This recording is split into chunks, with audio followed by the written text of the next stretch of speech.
भेतारं कर्मभोक्तां ज्ञातारं विश्वतत्त्वानां वन्दे तद्गुणलब्धये वन्दे तद्गुणलब्धये। बोले महावीर भगवान की जय। आचार्य पूज्यपाद स्वामी की जय। आचार्य उमा स्वामी महाराज की जय। आचार्य गुरु विद्यासागर जी महाराज की जय।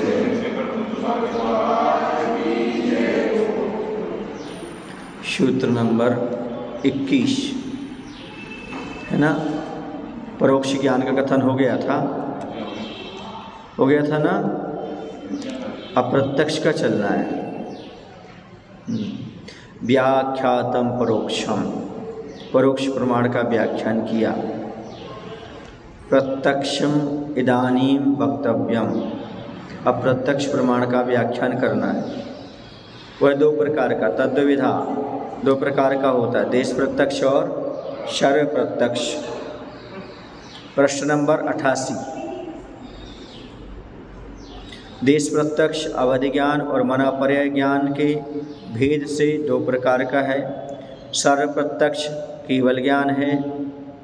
यदि ऐसा है तो तीन प्रकार के प्रत्यक्ष के आदि में कहे गए अवधि ज्ञान का व्याख्यान करना चाहिए।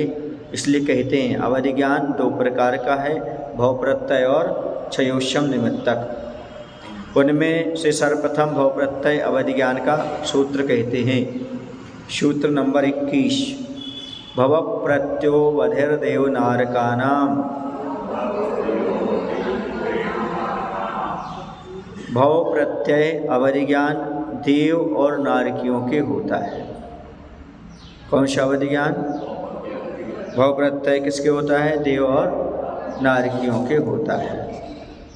अब यहाँ पर प्रश्न उठता है कि भव निमित्तक अर्थ है, भव ही है कारण जिसमें ऐसा अवधि ज्ञान देव और नारकियों के होता है। जैसे देव पर्याय में कोई गया तो सम्यक दृष्टि है या मिथ्या दृष्टि है, उसके पास अवधि ज्ञान होगा। सम्यक दृष्टि है उसके पास सुअवधि ज्ञान होगा, और मिथ्या दृष्टि है तो कुअवधि। मिलेगा ही वहाँ जाने पर। ऐसे नरकों में भी है, सम्यक दृष्टि है तो सुअवधि है और मिथ्या दृष्टि तो कुअवधि है। वहाँ पर तीन ज्ञान रहेंगे ही रहेंगे सम्यक दृष्टि के पास, मति, श्रोत और अवधि ज्ञान। मिथ्या दृष्टि है, तीनों के तीनों को ज्ञान रहे, है ना। भव का श्लोक कहते हैं। भव किसे कहते हैं? को भवा। भव किसे कहते हैं? तो समाधान, आयु कर्म के उदय का निमित्त पाकर जो जीव की पर्याय होती है उसे भव कहते हैं। समझ गए? किसे कहते भव? हाँ, आयु नाम कर्म को उदय पाकर के जो जीव की पर्याय होती है उसे भव कहा जाता है। अब प्रत्यय, कारण और निमित्त एक अर्थवाची नाम है। चाहे प्रत्यय कह लो, चाहे कारण कह लो, चाहे निमित्त कह लो। जिस अवधि ज्ञान के होने में भव निमित्त है वह भव प्रत्यय अवधि ज्ञान कहलाएगा। वह देव और नारकियों के जानना चाहिए। शंका, यदि ऐसा है तो इनके अवधि ज्ञान के होने में क्षयोक्षम की निमित्तता नहीं बनती।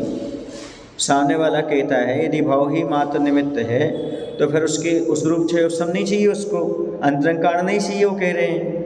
समाधान, यह कोई दोष नहीं है, क्योंकि भाव के आश्रय से क्षयोक्षम की सिद्धि हो जाती है।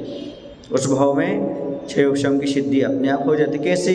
जैसे पक्षियों का आकाश में गमन करना भाव निमित्तक है, शिक्षा गुण की अपेक्षा से नहीं होता, वैसे देव और नारकियों के व्रत नियम आदि के अभाव में भी अवधि ज्ञान होता है, इसलिए उसे भाव निमित्तक कहते हैं। जैसे पक्षी होते हैं, कौन होते हैं? पक्षी होते हैं, उनको उड़ना कोई सिखाता है क्या? नहीं। मछली को कोई तैरना सिखाता है क्या? नहीं। ये सब क्या हैं? भव प्रत्यय कहलाते हैं। क्या कहलाते हैं? भव प्रत्यय कहलाते हैं। इनको कोई पक्षियों को ना उड़ना सिखाता है और न मछली को तैरना, इस स्वभाव से अपने आप आ जाता है। ऐसे देव और नारकियों के अवधि ज्ञान अपने आप आ जाते हैं, वहाँ पर सम्यक दर्शन आदि की अनिवार्यता नहीं होती। यदि ऐसा न माना जाए तो भाव तो सबके साधारण रूप से पाया जाता है, अतः सबके एक सा अवधि ज्ञान प्राप्त होगा, परंतु वहाँ पर अवधि ज्ञान न्यूनाधिक कहा ही जाता है। इससे ज्ञात होता है कि यद्यपि वहाँ पर अवधि ज्ञान होता तो क्षयोक्षम से ही है, पर वह क्षयोक्षम भाव के निमित्त से प्राप्त होता है, उसे भाव प्रत्यय कहते हैं। सूत्र में देवनार का नाम ऐसा सामान्य वचन होने पर भी इससे सम्यक दृष्टियों का ही ग्रहण होता है, क्योंकि सूत्र में अवधि पद का ग्रहण किया है। मिथ्या दृष्टियों का वह विभंग ज्ञान कहलाता है। मिथ्या दृष्टियों कौन सा कहलाएगा? विभंग ज्ञान। अवधि ज्ञान देव और नारकियों में न्यूनाधिक किसके कितना पाया जाता है वह आगम से जान लेना। यहाँ पर क्या अर्थ हुआ? यहाँ पर ये हुआ कि जो नारकी और देव लोग हैं उनके यहाँ अवधि ज्ञान पाया जाता है। चूँकि यहाँ प्रकरण चल रहा है सम्यक दर्शन का, सुअवधि का, तो यहाँ पर सम्यक दृष्टि ही लेना। क्या लेना? अब कोई कहता है कि देव में जो भाव निमित्तक है तो सभी के होना चाहिए, होता तो है, लेकिन मिथ्या दृष्टि का कुअवधि हो जाएगा। क्या हो जाएगा? कुअवधि या विहंग ज्ञान हो जाएगा। इतना यहाँ समझने की आवश्यकता है। ऐसा में अब अवधि ज्ञान यह मर्यादित ज्ञान है। अवधि का अर्थ है मर्यादा या मर्यादित, सीमा को लेकर चलने वाला। अवधि का अर्थ सीमा भी होता है, मर्यादा भी होता है, अवधि भी होता है। तो अवधि ज्ञान वह मर्यादित ज्ञान है जो इंद्रिय और मन की सहायता के बिना मूर्तिक पदार्थों को स्पष्ट जानता है। जो आपको पुद्गल आदि है इन्हीं को जानेगा, आत्मा को नहीं जानेगा। किसको जानेगा? पुद्गल को जानने वाला है। अभी आएंगे रूपस्यावधि सूत्र आएगा। मनापरे ज्ञान का भी यही स्वरूप कहा जाता है, पर इससे मनापरे ज्ञान में मौलिक भेद आ जाते हैं। यह मन की पर्यायों द्वारा ही मूर्तिक पदार्थों को जानता है, सीधे तौर से मूर्तिक पदार्थों को नहीं जानता। यह अवधि ज्ञान देव और नारकियों के उस पर्याय के प्राप्त होने पर अनायास होता है। इसके लिए उन्हें कोई प्रयत्न विशेष नहीं करना पड़ता, तथा त्रियंचों और मनुष्यों के सम्यक दर्शन आदि गुणों के निमित्त से होता है। मनुष्य त्रियंचों को क्या चाहिए? सम्यक दर्शन। गुण क्षयोक्षम या गुण चाहिए, गुण प्रत्यय कह लो या क्षयोक्षम निमित्तक कह लो। तो क्षयोक्षम या गुण क्या चाहिए उनके लिए? उनके लिए चाहिए सम्यक दर्शन अनिवार्य है, और सम्यक दर्शन के साथ व्रत भी आ जाते हैं। ऐसा इससे इसके भाव प्रत्यय और क्षयोक्षम निमित्तक ये दो भेद किए गए हैं। यहाँ भाव प्रत्यय अवधि ज्ञान मुख्यतः देव और नारकियों के बतलाया है, पर तीर्थंकर आदि के भी इस अवधि ज्ञान की प्राप्ति देखी जाती है। इतना यहाँ विशेष जानना चाहिए। अपवाद रूप में है, तीर्थंकर लेकर के आते हैं। क्या होते हैं तीर्थंकर? इसलिए उनको लिए इसे तीर्थंकर का एक अपवाद रूप पे है, बाकी किसी मनुष्य त्रियंच के नहीं होता। देव और नारकियों में भी उन्हीं के भाव के प्रथम समय से अवधि ज्ञान होता है जो सम्यक दृष्टि होते हैं। मिथ्या दृष्टियों की इसकी उत्पत्ति पर्याप्त होने पर ही होती है, और उसका नाम विभंग ज्ञान है। विशेषता ये है कि देव और नारकी जो सम्यक दृष्टि है ना, उनको प्रथम समय से हो जाएगा, लेकिन मिथ्या दृष्टि कब होगा?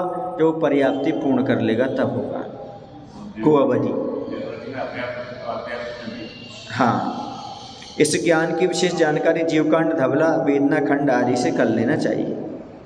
अब आगे कहते हैं यदि भाव प्रत्यय अवधि ज्ञान देव और नारकियों के होता है तो क्षयोक्षम हेतु अवधि ज्ञान किसके होता है?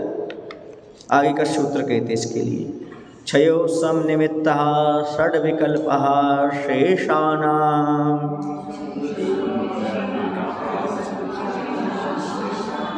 क्षयोक्षम निमित्तक अवधि ज्ञान जो होता है वह 6 प्रकार का है। जो शेष कौन बचे?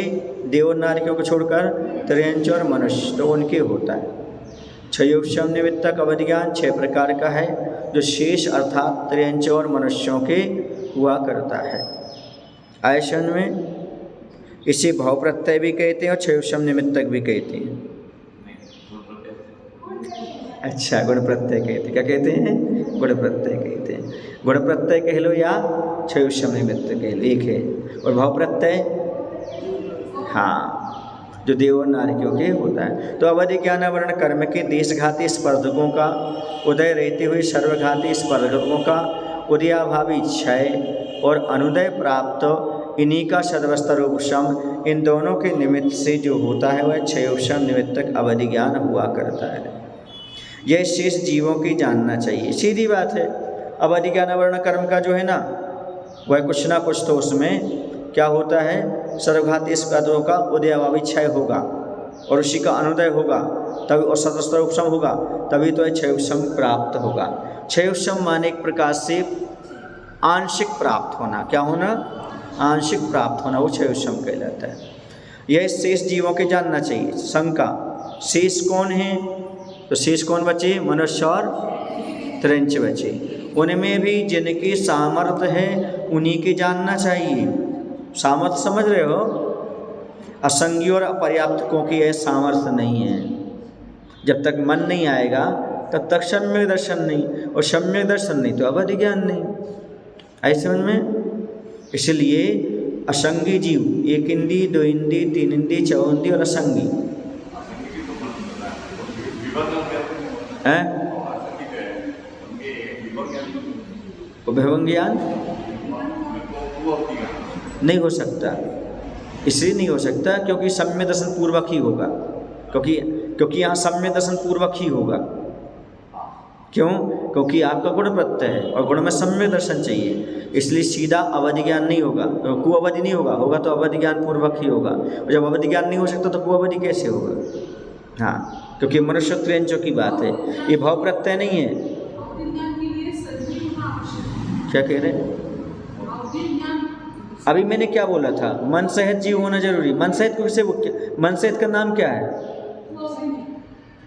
वर्तमान में मनुष्य त्रियंच को कभी भी अवधि ज्ञान होगा, कभी भी होगा, वर्तमान में कभी भी होगा तो मन सहित जीव को ही होगा और सम्यक पूर्वक ही होगा। कैसा होगा? सम्यक दर्शन पूर्वक ही होगा, क्योंकि गुण प्रत्यय। बाद में भले वह जब सम्यक दर्शन प्राप्त हो, छूट जाए सम्यक दर्शन, तो उसके पास क्या हो जाए? फिर कुअवधि हो जाए। पर सम्यक दर्शन किसको होगा? मन वाले को। मन वाला संग ही होगा।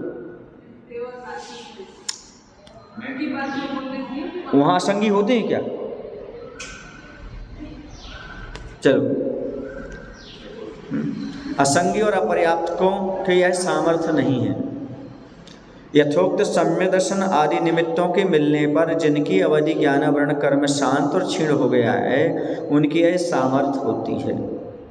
अवधि ज्ञान मात्र क्षयोपशम के निमित्त से होता है, तो अभी सूत्र में क्षयोपशम पद का ग्रहण यह नियम करने के लिए किया है कि उक्त जीवों के मात्र क्षयोपशम निमित्त है, भाव नहीं। लेकिन इसमें सम्यक दर्शन चाहिए।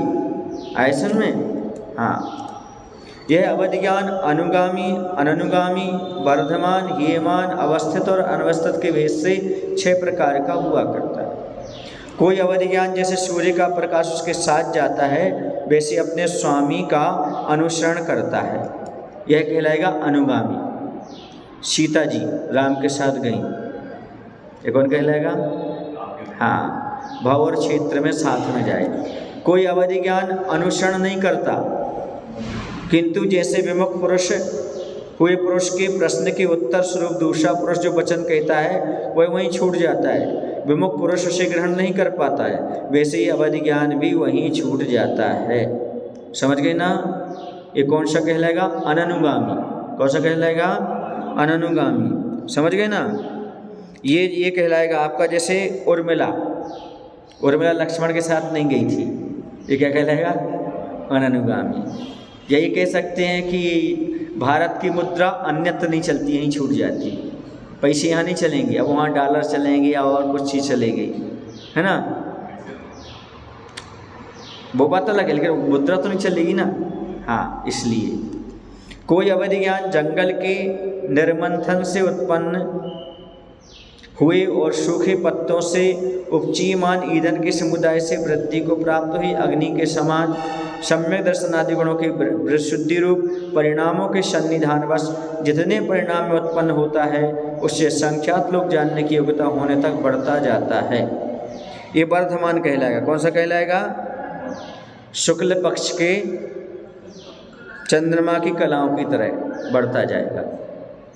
कोई अवधि ज्ञान परिमित उपादान संतति वाली अग्निशिखा के समान सम्यक दर्शन आदि गुणों की हानि से हुए संकलित परिणामों के बढ़ने से जितने परिणाम में उत्पन्न होता है, उससे मात्र अंगुल के संकेत प्रमाण जानने की योग्यता होने तक घटता जाता है। वह कहलाएगा हीयमान। कौन सा कहलाएगा? हीयमान अवधि ज्ञान, जो कृष्ण पक्ष के चंद्रमा की कलाओं के समान होता है, घटता जाता घटता जाता घटता जाता है। कोई अवधि ज्ञान सम्यक दर्शन आदि गुणों के सामान्य रूप से स्थिर रहने के कारण जितने परिणाम उत्पन्न होता है उतना ही बना रहता है। पर्याय के, है ना, पर्याय के नाश होने तक या केवल ज्ञान के उत्पन्न होने तक शरीर में स्थित मसा आदि चिन्ह के समान न घटता है और न बढ़ता है। वह कहलाएगा कौन सा? अवस्थित। फिर कोई अवधि ज्ञान वायु के वेग से प्रेरित जल की तरंगों के समान सम्यक दर्शन आदि गुणों की कभी वृद्धि और कभी हानि से जितने परिणाम में उत्पन्न होता है उससे बढ़ता है जहाँ तक उसे बढ़ना चाहिए और घटता है जहाँ तक उसे घटना चाहिए। इस प्रकार अवधि ज्ञान 6 प्रकार का। ये हो गया अनवस्थित। क्या हो गया? हाँ, ये हो गया है?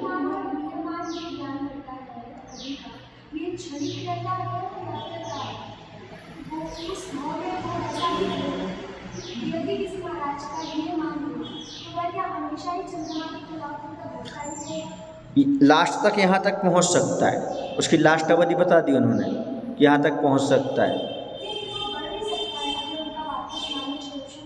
हे मान है तो घटेगा ही, और वर्धमान होगा तो बढ़ेगा ही। हाँ, ऐसा है, ऐसा में ये हो जाता है।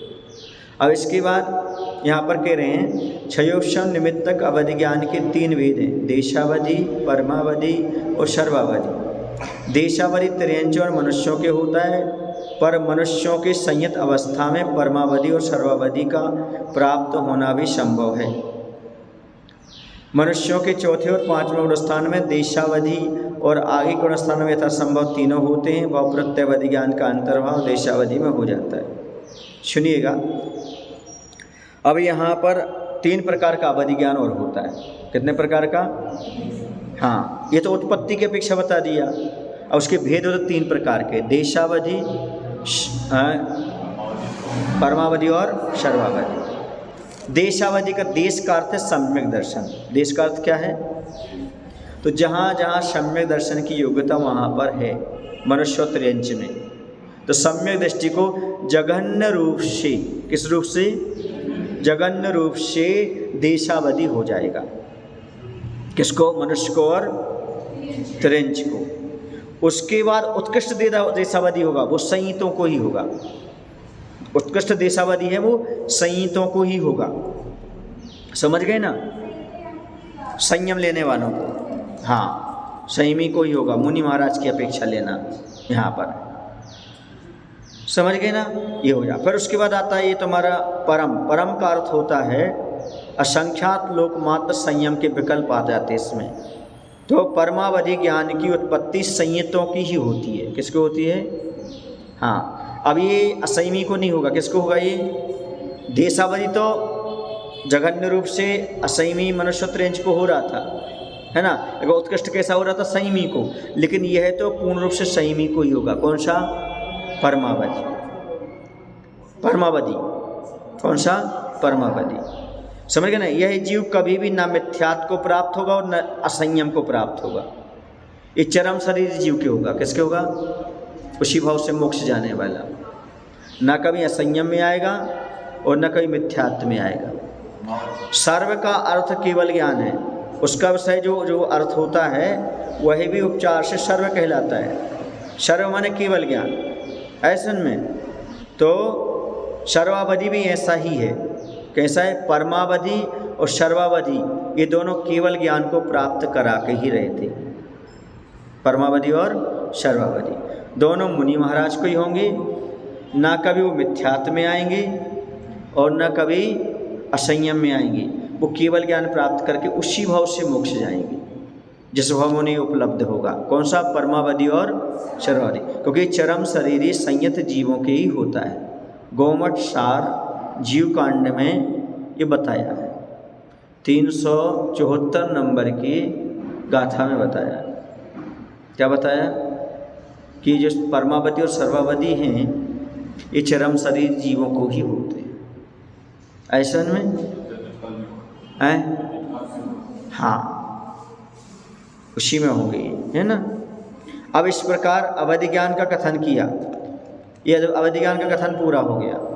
अब आगे मना पर्याय ज्ञान का कथन करेंगे, है ना।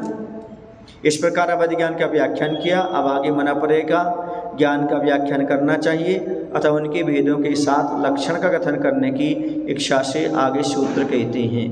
ऋजु विपुल मति मनः पर्ययः। पर्ययः ऋजुमति और विपुलमति मना पर्याय ज्ञान है।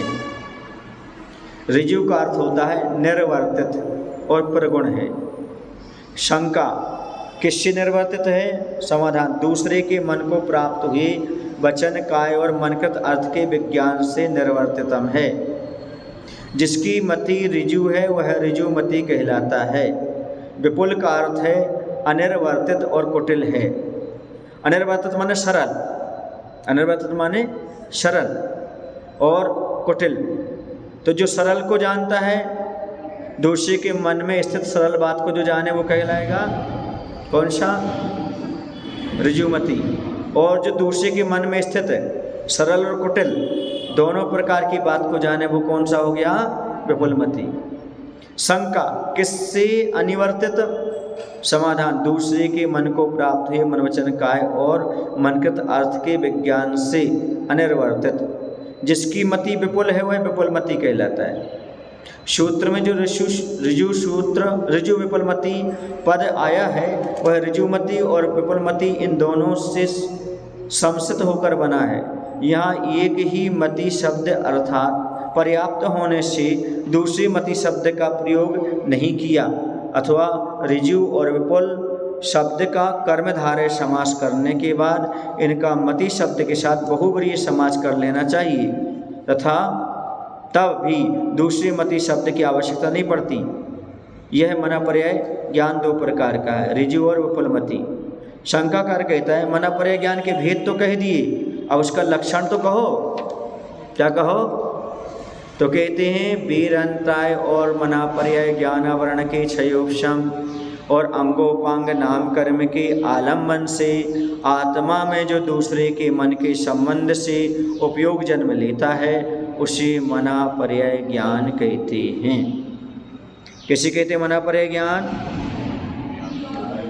जो मन वचन काय की सरलता से चिंतित मन के दूसरे के मन में जो स्थित है पदार्थ उनको जानकर पदार्थ को सब मना पर्याय ज्ञान कहते हैं। समझ गए ना? ऐसा। अब यहाँ पर प्रश्न उठता है कि क्या चाहिए? तो कह रहे हैं उनके लिए तीन चीज़ें चाहिए।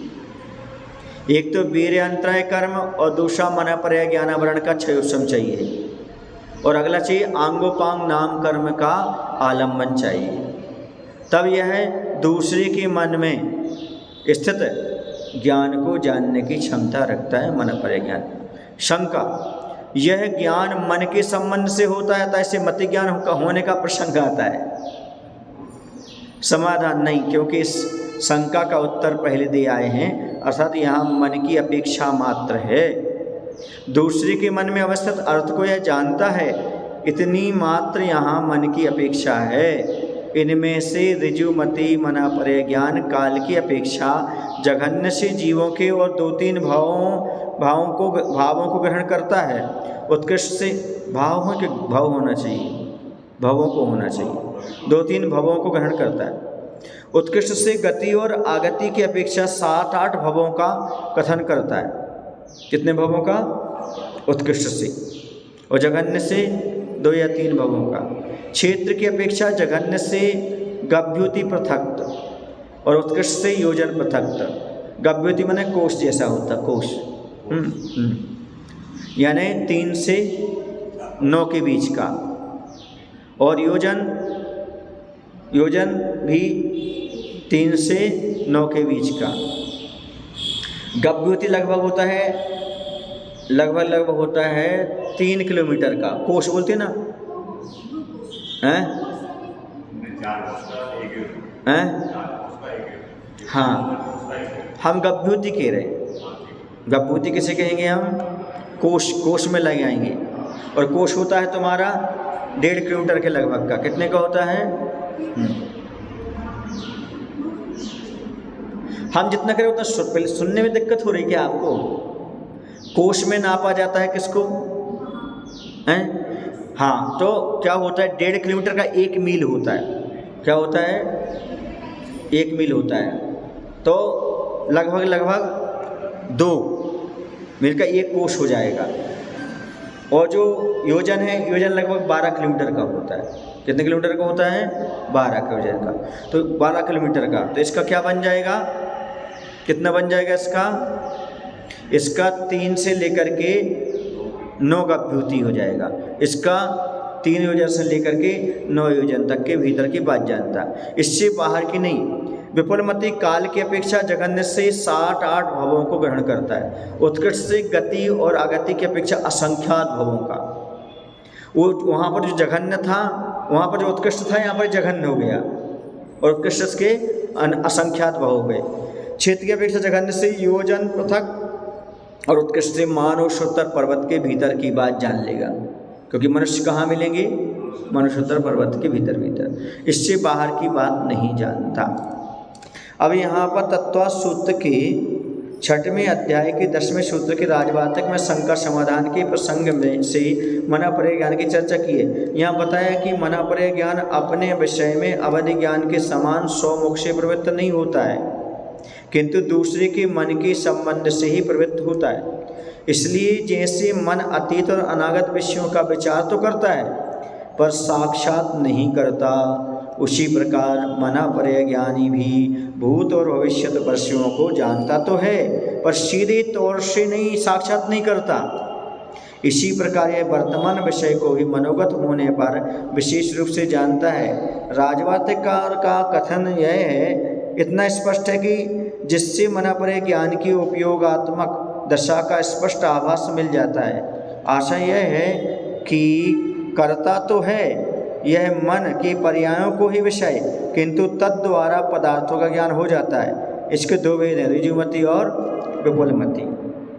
समझ गए ना? सामान्य से परिभाषा समझ लो, जो दूसरे के मन में स्थित बात को समझ जाए उसे क्या कहते हैं, जान जाए, वो मनापरेय ज्ञान है।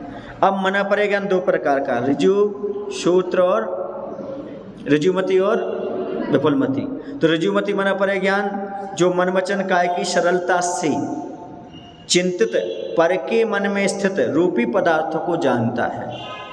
सरलता से चिंतित, जो सरलता से चिंतित हो रहा ना वो। और विपुलमति मनापरेय ज्ञान जो सरल तथा कुटिल रूप से चिंतित पर के मन में स्थित रूपी पदार्थों को जानता है। समझ गए ना? यह मात्र सरल मन को जानता है, ये सरल और कुटिल दोनों प्रकार के मनों को जानता है। अब यहाँ पर ये कह रहे हैं कैसे, जैसे किसी के घर में छापा पड़ा, क्या पड़ा? यदि छापा पड़ा तो तिजोरी में रखा हुआ सामान उसने जाना। कौन सा? तिजोरी में सोना आदि रखा था, है ना, वो कहलाएगा कौन से? कौन सा कहलाएगा? वो ऋजुमति वाला कहलाएगा। और जो दीवार के अंदर सोना निकाल ली वो विपुलमति हो, कुटिल को भी जानता, कुटिल बुद्धि को भी वो जान लेता है। तिजोरी के अंदर का सोना, हाँ, ये किसने? ऋजुमति का काम है। और दीवार के अंदर का भी निकाल ली यंत्र के द्वारा, विपुलमति कहलाएगा। सरल और कुटिल दोनों को जानता है। दूसरे के स्थिति में, जिसके पास मन होगा, दूसरे के मन में स्थित, हाँ, उसे मनुष्य नहीं लिया, दूसरे के मन में स्थित। क्या पढ़ के आया अभी अपन? उसके भाव बता दिए उन्होंने, इतने भाव तक का जानता है, असंख्यात भाव तक का बता के आया अभी।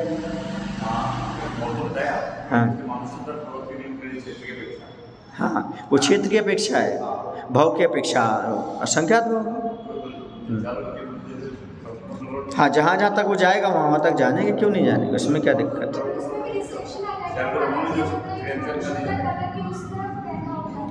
हाँ, तो उसका नहीं आएगा ना। मनुष्य पर वो उस तरह उत्पन्न कौन होगा? त्रेंच होगा, मनुष्य नहीं होगा। ऐसा में ऐसा चलिएगा। अब इसके बाद सूत्र नंबर 24। पहले मनापरेय ज्ञान के 2 भेद कहे, अब उनका विशेष ज्ञान कराने के लिए आय का सूत्र कहते हैं, विशुद्ध प्रतिपाताभ्याम तद विशेषः।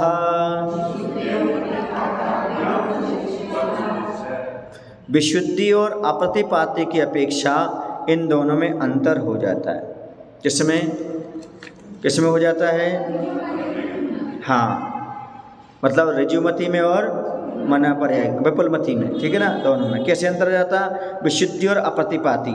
विशुद्धि का अर्थ क्या होता है? मना पर्याय ज्ञान वर्ण कर्म के 6 उपशम से जो आत्मा में निर्मलता आती है उसका नाम है विशुद्धि। निर्मलता का नाम क्या है? विशुद्धि। और अप्रतिपात का अर्थ है गिरना।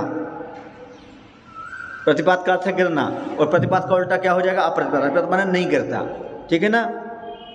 निर्मलता की अपेक्षा और गिरने की अपेक्षा दोनों में अंतर है। यानी विपुलमति की निर्मलता अधिक है, विशुद्धि अधिक है, और यह अप्रतिपात है। जो विपुलमति वाला है वो नियम से मोक्ष जाएगा, समझ गए ना, श्रेणी चढ़ जाएगा, छपक श्रेणी। और ये जो है ना, कौन सा? ये प्रतिपात की अपेक्षा है। कौन सा?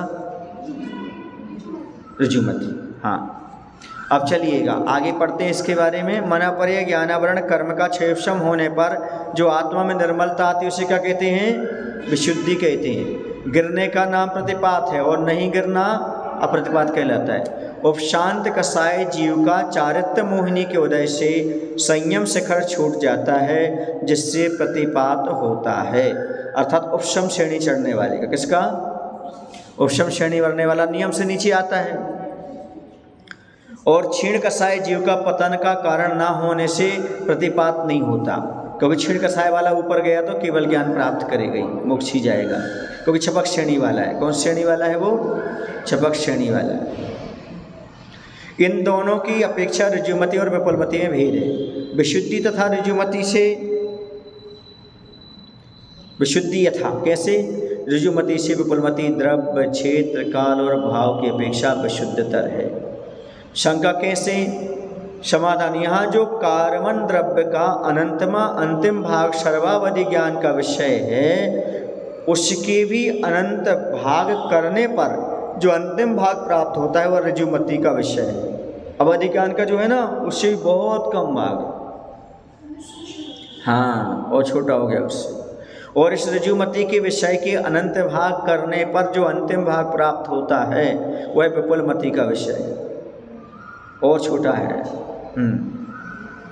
अनंत के अनंत भेद हैं, अतः ये उत्तरोत्तर सूक्ष्म विषय बन जाते हैं। इस प्रकार द्रव्य, क्षेत्र और काल की अपेक्षा विशुद्धि कही।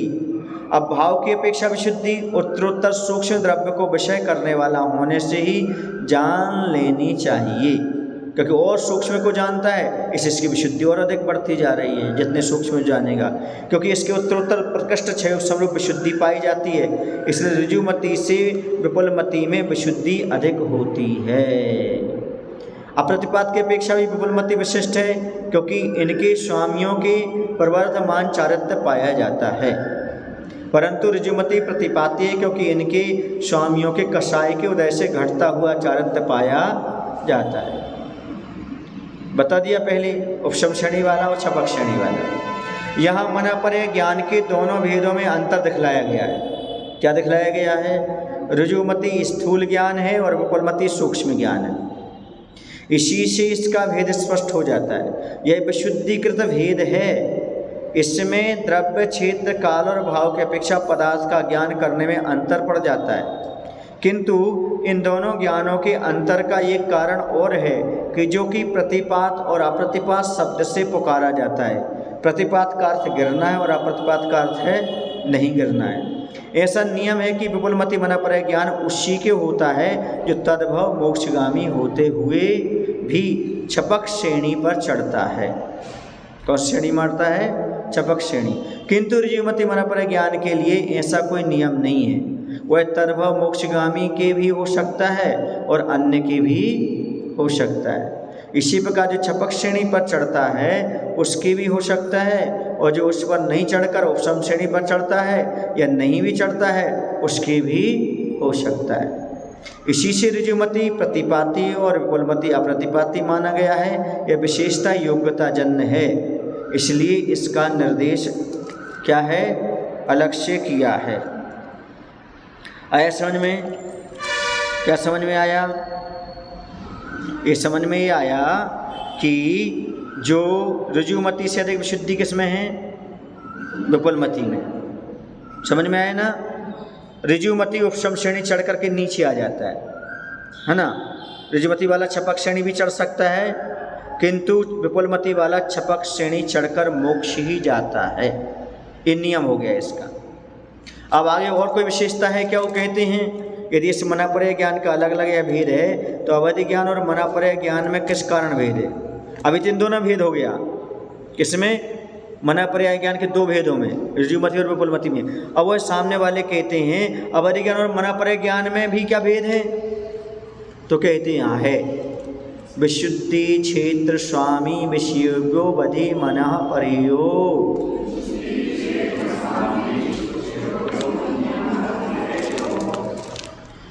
हाँ है। कैसे अंतर है, कैसे भेद है? विशुद्धि क्षेत्र स्वामी और विषय की अपेक्षा अवधि ज्ञान और मनापरय ज्ञान में भेद है। विशुद्धि का पहले ही बताया है, निर्मलता। जैसे आप लोग बोलते ना आज के आनंद की, वो आनंद का नाम ही विशुद्धि है। जो आपने दान दिया, कुछ भक्ति की, तो जो आनंद आती है, अंदर आह्लाद आता है, उसी क्या बोलते हैं? विशुद्धि कहते हैं। ऐसा में एक बार आचार्य ने अपने मंच पर बोल दिया आज के आनंद की, सब देखने लगे आचार्य से बोल रहे हैं। आचार्य से कहते आनंदो निर्दहन युद्धम, विशुद्धि से कर्म रूपी ईंधन जलते हैं। आनंद शब्द दिया, किसने दिया ये आनंद शब्द? आनंदो निर्दहन युद्धम किसमें आया? इष्टोपदेश में। आचार्य पूज्यपाद स्वामी, जो आनंद आता, विशुद्धि बढ़ती है, उससे कर्म रूपी ईंधन जल जाते हैं। समझ गए ना? उसी का नाम आनंद है, उसी का नाम विशुद्धि है। बोलते ना आज के आनंद की मतलब विशुद्धि या निर्मलता एक ही चीज।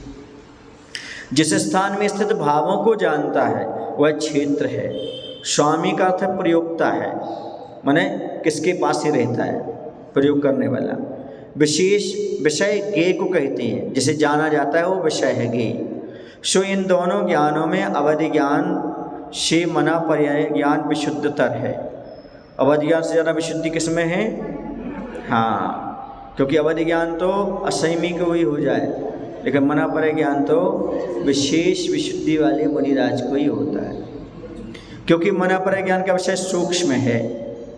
क्षेत्र का कथन पहले कराए हैं, विषय का कथन आगे करेंगे। यहाँ स्वामी का विचार करते हैं। स्वामी माने किसके होता है? अधिकारी कौन है? मनापरय ज्ञान प्रमत्त संयत से लेकर क्षीण कषाय गुणस्थान तक के उत्कृष्ट चारित्र गुण से युक्त जीवों को ही पाया जाता है, अर्थात मुनि अवस्था में प्राप्त होगा। छठे से लेकर के 12वें गुणस्थान, जब तक केवल ज्ञान नहीं हुआ तब तक मनापरय ज्ञान की व्यवस्था बताई। वहाँ उत्पन्न होता हुआ भी वह वर्धमान चारित्र वाले जीवों के ही उत्पन्न होता है, घटते हुए चारित्र वाले जीवों के नहीं, जिनका हमेशा चारित्र बढ़ता ही जाता, बढ़ता ही जाता, बढ़ता ही जाता। आचार्य से उदाहरण देते हैं वर्धमान चारित्र वाले कैसे होते हैं। जैसे उन्होंने आज एक उपवास किया, क्या किया? पर पारणा कर ली। अब वो 2 उपवास करेंगे, एक नहीं करेंगे। आगे करेंगे तो क्या करेंगे? 2 उपवास करेंगे, फिर पारणा करेंगे, फिर अब आगे करेंगे जब भी तो 3 उपवास करेंगे। ये वर्धमान चारित्र कहलाता है। यानी उनकी हर चीज़ें वृद्धि वृद्धि वृद्धि होती जाएगी, कम नहीं होगी। क्या नहीं होगी? हाँ। और अपन लोग कैसे ही ना देखें, कभी ये कर लें, कभी ना भी करें, कभी ऐसा होता है। लेकिन वर्धमान चारित्र वालों का वर्धमान चारित्र बढ़ता ही जाता है, ऐसी उनकी साधना रहती है। हैं?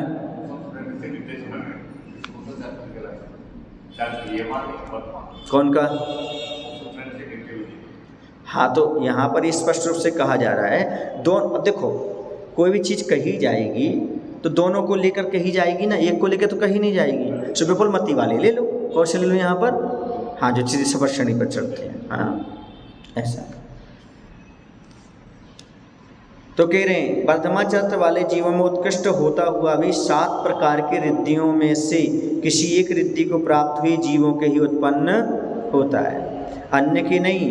रिद्धि प्राप्त जीवों में भी किन्हीं के ही उत्पन्न होता है, सबके नहीं। इस प्रकार सूत्र में इसका स्वामी विशेष या विशिष्ट संयम का ग्रहण प्रकृत है, परंतु अवधि ज्ञान चारों गति के जीवों को होता है। इसके स्वामियों के भेद से भी इनमें अंतर है। कैसे कह रहे हैं? तो यहाँ पर सुनो कैसे कह रहे हैं। सबसे पहले उन्होंने कहा विशुद्धि। क्या कहा? सबसे पहले विशुद्धि कहा, दूसरा कहा क्षेत्र, तीसरा कहा स्वामी और चौथा कहा विषय। इन चार की अपेक्षा अवधि ज्ञान से मन प्रज्ञान विशुद्धतर है ना, ये उनमें अंतर है। तो प्रश्न उठता है विशुद्धि कैसे? तो मना पर्याय ज्ञान से विशुद्धि इसकी कम होती है अवधि ज्ञान की। कितनी कम होती है? अवधि ज्ञान से कई गुनी विशुद्धि है मना पर्याय ज्ञान में। ऐसे में क्षेत्र की अपेक्षा या उत्कृष्टता की अपेक्षा लोक स्थित पदार्थों को जानता है अवधि ज्ञान। उत्कृष्टता के कहना लोक स्थित पदार्थों को जानता है। और मना पर्याय ज्ञान जो है यह 45 लाख योजन तक स्थित प्राणियों के मन की बात जानेगा, इसलिए देव और नारकी की नहीं जानेगा और मारुष्टर पर्वत के बाहर की भी नहीं जानेगा। मत किसके जानेगा? ये 45 लाख योजन तक स्थित प्राणियों की मन की बात जानेगा मना पर्याय ज्ञान। और जबकि अवधि ज्ञान लोक स्थित पुणे लोक में स्थित के जीवों को जान लाए। अब स्वामी यह चारों गति के जीवों के हो सकता है अवधि ज्ञान, लेकिन यह मात्र मुनि महाराज को होगी, मनुष्य नहीं, मुनि महाराज को ही होगी। छठे गुण स्थान से लेकर के 12वें गुण स्थान तक के मुनियों को ही होगी। विषय क्या रहेगा? अवधि ज्ञान की प्रवृत्ति रूपी पदार्थों में होती है और अवधि ज्ञान का जो विषय है उससे अनंतवें भाग में प्रवृत्ति मना पर्याय ज्ञान की होती है। विषय की अपेक्षा सूक्ष्म हो गया। क्या हो गया? विषय की अपेक्षा सूक्ष्म हो गया। जितना रूपी पदार्थ को अवधि ज्ञान जानेगा उससे अनंतवें भाग में प्रवृत्ति इसकी होगी। किसकी होगी? मना पर्याय ज्ञान की। ऐसा नहीं, क्योंकि मन में जो आएगा वही तो जानेगा। वो इस पदार्थ तो बहुत सारे हैं तो अवधि ज्ञान के विषय तो बन जाएगा, लेकिन जो मना पर्याय किसको जानेगा? जो मन में आएगा। जैसे आपके जेब में पैसे रखे हैं, ये मना पर्याय ज्ञान का विषय नहीं है, ये किसका विषय है? अवधि ज्ञान का। लेकिन आपके मन में चल रहा है कि मेरे जेब में पैसे हैं तो जान लेगा वो। नहीं चल रहा मन में तो नहीं जानेगा। ऐसा नहीं, इसलिए वो क्या हो गया? सूक्ष्म हो गया। किसका विषय सूक्ष्म हो गया? मना पर्याय ज्ञान का। आए समझ में? चलिए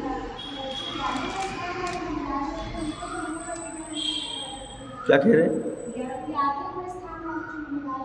हाँ, क्यों? नहीं, ऐसा नियम नहीं है।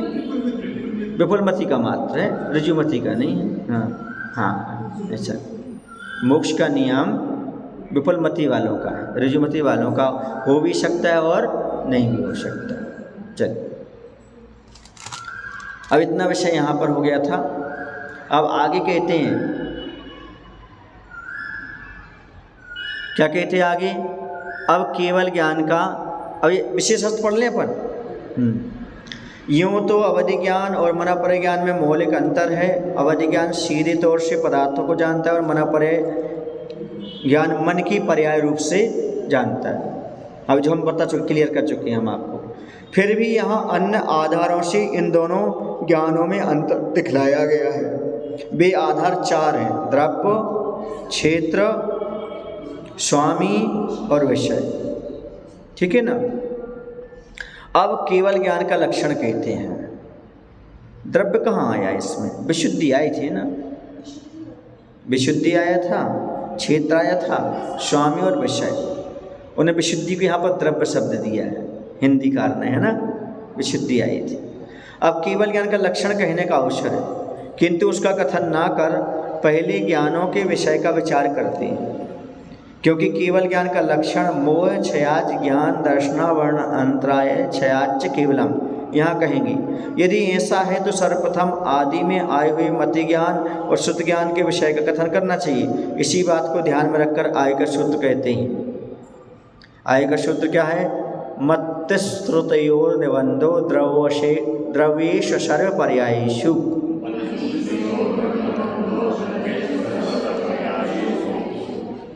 कोई पढ़ेगा अच्छे से इस सूत्र को? निर्बंधो नहीं, निबंधो, निबंधो, ओ योर निबंधो।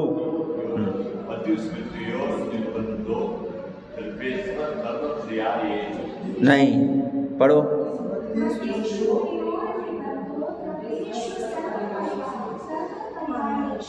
गलत। और कोई? हाँ,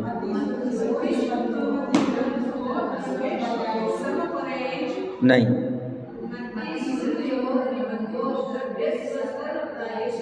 नहीं। सुनो आप, सुनो सुनो सुनो, आप लोग केवल ज्ञान की व्याख्या कर रहे हैं यहाँ पर, और क्या कहा जा रहा है? मति और शुद्ध ज्ञान की बात कह रही, आप लोग केवल ज्ञान की बात कर दी यहाँ पर। सुनिए अब हमारा शुद्ध सुनना फिर से। हाँ, मत स्रोत योर निबंधो द्रवेश व सर्व पर्यायेषु। व सर्व बोलना है, क्या बोलना है? सर्व नहीं बोलना, व सर्व। हाँ, क्योंकि असर्व पर्यायों को जानता है, सब पर्यायों को जानता तो केवल ज्ञान नहीं हो जाएगा वो। क्या बोलना है? सा के बाद आधा सा लिखा ना, वहाँ पर कॉमा लगा लो। मत स्रोत योर निबंधो द्रवेश व सर्व पर्यायेषु, व सर्व पर्यायेषु, व सर्व पर्यायेषु, वाले लो उस साइड, व सर्व पर्यायेषु। समझ गए ना? द्रव्येषु असर्व पर्यायेषु। चलिएगा, द्रव्य तो सब जानेगा लेकिन पर्याय कुछ जानेगा। क्या कह रहे हैं? द्रव्य सब जानेगा लेकिन पर्याय कुछ जानेगा। यदि पर्याय सब जान लेगा तो केवल ज्ञान हो जाएगा। चलो हिंदी पढ़ेंगे तो समझ में आ जाएगा आपको। सुनो, पढ़ लो। क्या कह रहे हैं? मति ज्ञान और शुद्ध ज्ञान की प्रवृत्ति कुछ पर्यायों से युक्त सब द्रव्यों में होती है। और आपने सर्व द्रव्य बोल दिया तो केवल ज्ञान का विषय हो गया, अशुद्ध हो गया ना पढ़ना। हाँ, तो क्या बोलना आपको? मत श्रुतयोर निबंधो द्रवेश व सर्व पर्यायेषु, व सर्व पर्यायेषु।